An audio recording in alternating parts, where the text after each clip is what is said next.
في موضوع آخر، فاجأت اليوم بعض وسائل الإعلام بمختلف أنواعها المواطن التونسي بصورة افتراضية لتونس في أفق جوان 14 و2000، وتحدثت عن منجزات حققتها وكأنها فعلا على أرض الواقع. صحيفة لابخاس والشروق وكذلك إذاعة موزايك ونسمة تيفي تفاعلت مع هذه البادرة التي أطلقتها وكالة إشهار عالمية.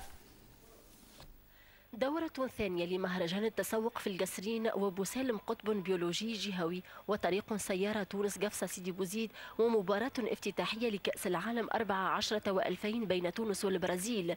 هي تونس كما صورتها بعض وسائل الإعلام المرئية والمسموعة والمكتوبة والإلكترونية اليوم، على اعتبار أن اليوم يوافق 16 من جوان 14 و2000.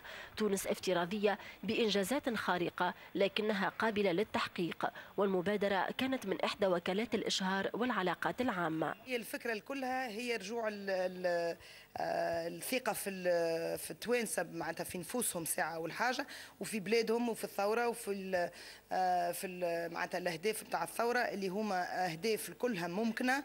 بقى يلزم تكون مسؤولية كل شخص، يعني ماهيش مسؤولية المؤسسات فقط ولا الدولة ولا حكومة. الإنجازات اللي شفتوها اليوم في جريدة لابريس نتصور أنه منطقيا على ضوء النقلة هذه منطقيا أغلبيتها باش تكون موجودة في عام 2014 مع فروقات ربما بسيطة اللي ممكن عامل الوقت ولا عامل الذهنيات مازالت ماهيش قابلة للتحول.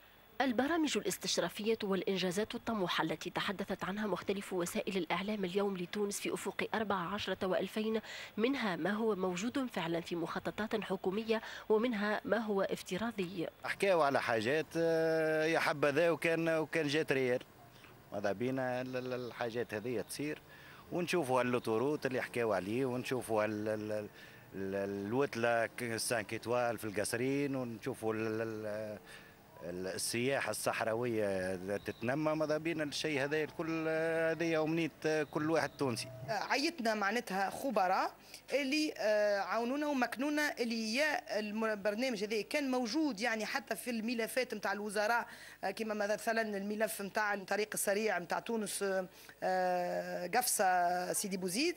الطريق السريع موجود في البرنامج نتاع الإنجازات معناتها اللي باش تقوم بها تونس.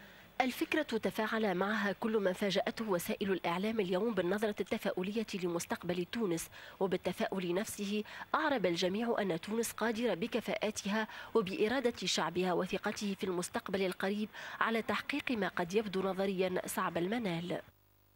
C'est faisable avec beaucoup de volonté du peuple, avec beaucoup d'engagement. على خاطر اليوم نحن لا سور ريسورس اللي عندنا نجموا نحققوا بها هذا الكل هو الخدمه نتاع اولادنا، وتبارك الله الكفاءات موجوده، الكلنا قاريين. انفستيسمون نتاع 50 سنه يمكن اللي ربحناه منه هال 50 سنه استقلال هو الكابيتال هيومان نتاعنا. فما حتى شيء يجي من غير خدمه، كسوا تبدا من التلميذ اللي باش يقرا، تبدا من العبد اللي باش يعدي الباك، الانسان اللي باش ياخذ الاجازه نتاعو، الخدام في المعمل، المقاول، كل شيء. انا هذه فرصه باش ندعو التوانسه الكل باش يخدموا على رواحهم. توا ما عادش عندنا حتى حل غير الخدمه بالمعطيات اللي عندنا بالثروات البشريه. ان شاء الله فهمتني اونستيم بيان هذا الكل فهمتني باش يتحقق.